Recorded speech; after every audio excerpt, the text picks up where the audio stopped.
ना इस दफ़ा काफ़ी कुछ चेंजेस हैं और मेरे ख़्याल में काफ़ी इम्पॉर्टेंट चेंजेस आ गई हैं। सबसे पहले जो मेरे पास बुलिश इंडिकेशंस थी higher highs and higher lows की, वो बिल्कुल वैसे ही चल रही हैं। सो इसका मतलब है कि ट्रेंड कंटिन्यू रहेगा। टाइम साइकिल्स के ऊपर हमने पहले भी बात की हुई है कि मिड ऑफ जैन से लेके लास्ट वीक या फर्स्ट वीक ऑफ फेब तक इसका कहीं एक टॉप लगेगा और वहाँ से फिर करेक्शंस आना शुरू हो जाएगी और थोड़ा सा साइडवेज होने के बाद फिर एक और नई रैली एक्सपेक्टेड होगी 100 इंडेक्स के ऊपर।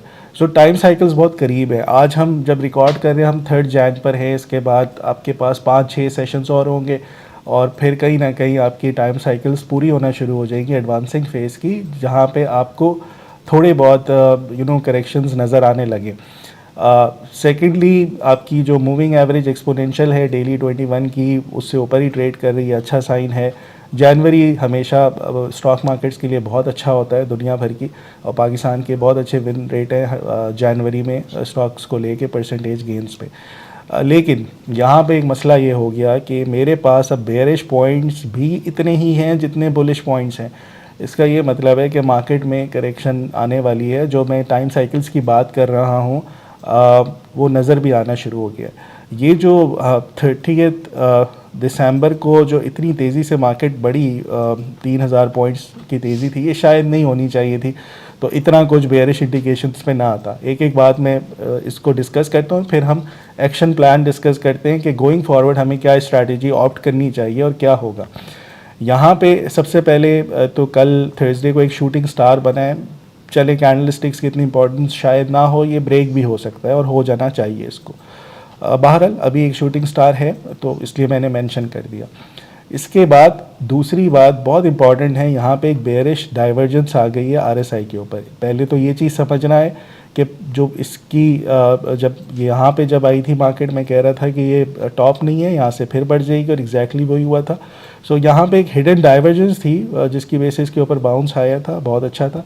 अब यहाँ पर जो प्राइस है 100 इंडेक्स के जो पॉइंट्स हैं ये बढ़ रहे हैं ऐसे करके, लेकिन आरएसआई इसका साथ नहीं दे रही। इसका ये मतलब है कि ये डाइवर्जेंस है और इसका इम्पैक्ट हमें शायद अभी जल्दी ही नज़र आ जाए अगले 3-4 सेशंस के अंदर। नज़र आने का क्या मतलब है, 3-4 सेशंस के अंदर हो सकता है यहाँ से आपकी करेक्शंस आ जाएँ। एक डाइवर्जेंस आरएसआई के ऊपर है, दूसरी डाइवर्जेंस वॉल्यूम्स के ऊपर भी है कि वॉल्यूम्स आप इंडेक्स तो बढ़ रहे हैं लेकिन वॉल्यूम्स नहीं बढ़ रहे, वो घटना शुरू हो गए हैं। फिर एक और डाइवर्जेंस एसटीओ के ऊपर, ये मैं पहले ही बता चुका हूँ, फिर आ गई है उधर भी। सो मेरे पास 3 बड़ी डाइवर्जेंस हैं डेली टाइम फ्रेम्स के ऊपर और तीनों एक साथ पहली दफ़ा आई हैं, तो इनका कन्फ्लुएंस कहीं ना कहीं ज़रूर बनेगा। अब यहाँ से करना क्या है, क्या परेशान होने वाली बात है?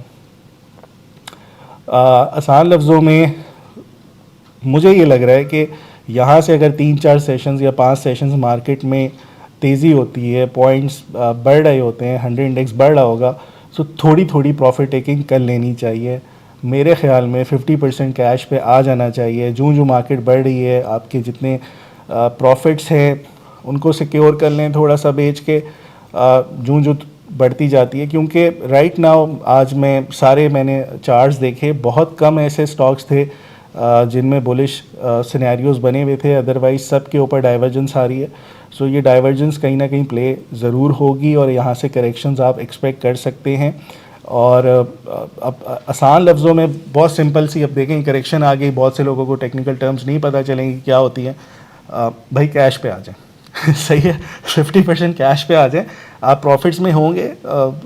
तो और ये मैं उनको कह रहा हूँ जो आपके स्विंग ट्रेडर्स हैं, जो हमें फॉलो कर रहे हैं, जो ट्रेड प्लान्स फॉलो करते हैं, उनकी बात कर रहा हूँ।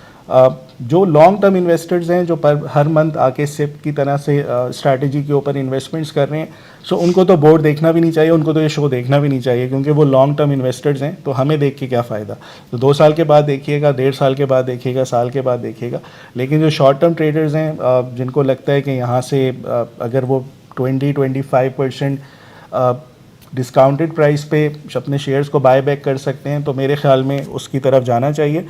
ये पहली दफ़ा ऐसा हो रहा है जब से हमने ये शो शुरू किया है। मैं आके कह रहा हूँ कि 50% कैश पे आ जाएं। इससे पहले लास्ट टाइम मैंने 25% कहा था।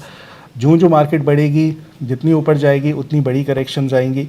सो अगर आप अभी प्रॉफिट्स पे हैं तो साथ साथ प्रॉफिट्स लेना शुरू करें। हाँ, एक और बात मैं बता दूं, जब आप प्रॉफिट बुक करेंगे आपको लगेगा आपने 30 पे बेचा है, उसके बाद वो 31 भी हो जाएगा, आपको लगेगा कि आपने फिर आप मिस आउट कर गए हैं उस फर्दर रैली को, एग्जैक्ट टॉप पे आप नहीं बेच सकते। सो बेहतरीन तरीका यही होता है कि जब जो मार्केट बढ़ रही है आप थोड़ा थोड़ा ऑफलोड करते जाएँ। इस डाइवर्जेंस मेरे ख्याल में 3 से 4 दिन इसका इम्पैक्ट शायद नज़र आ जाए एक बड़ी करेक्शंस की शक्ल में। सो उम्मीद है कि अल्लाह करे वैसे तो बढ़ती जाए, अच्छी बात है, लेकिन अगर करेक्शंस आ जाती हैं मैं ज़्यादा कॉन्फिडेंट हो जाऊंगा कि जो नई लेग बनेगी वो बहुत अच्छी बनेगी।